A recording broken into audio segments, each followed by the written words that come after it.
Ni ajeni tena. Mko fiti? Tuko fiti.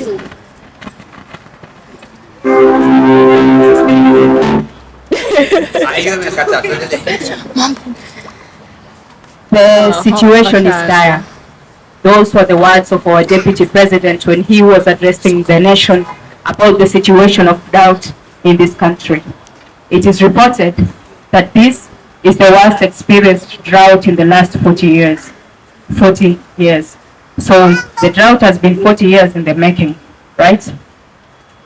Our people are dying. Our children are dying. Our livestock are dying, and not even the wildlife has been spared. Our rivers are dying. Our dams are drying, and the land has nothing to offer to us. The rains have kissed us goodbye, and the sun has made this place more than home for itself. But slowly and slowly, we have been causing this situation by continuously causing destruction to the environment that we live in, by polluting the air that we breathe in.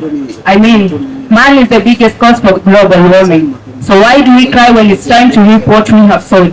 We do not offer the environment anything good. So what do we expect in return from Mother Nature?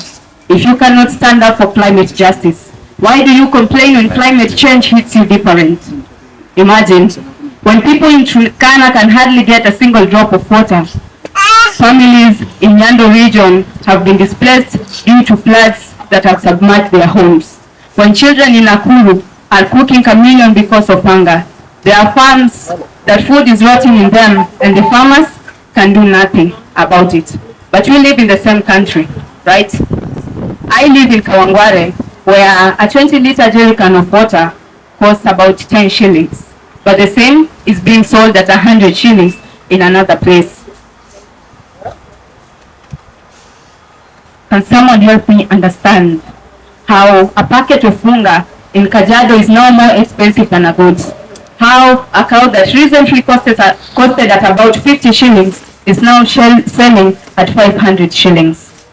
But we are the reason why this is happening. We have been destroying the environment, thinking that our actions will not get back to us.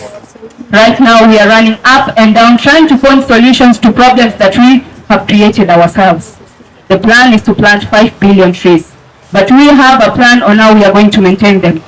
Year after year, we see these climate change conventions happen, but the situation is still getting worse. Climate change issues are being discussed, but no solution has been found to last. People are still getting affected. But what happens to that child that dies because of hunger? What happens to that kid who cannot go to school because his classroom has been flooded? What happens to their dreams that have been shattered?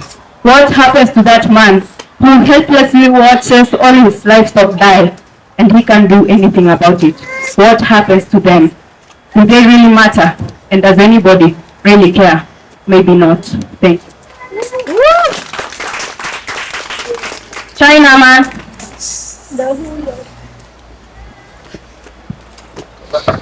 Sasa bwana MZ anafai mtu akimaliza ana comment Kenya amesikia, lakini sijasikia kitu.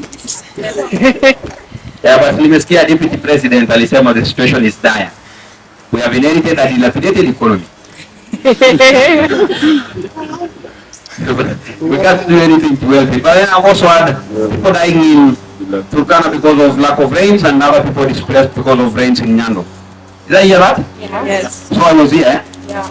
Yeah, I don't think the MC had got. I was here. In spirit.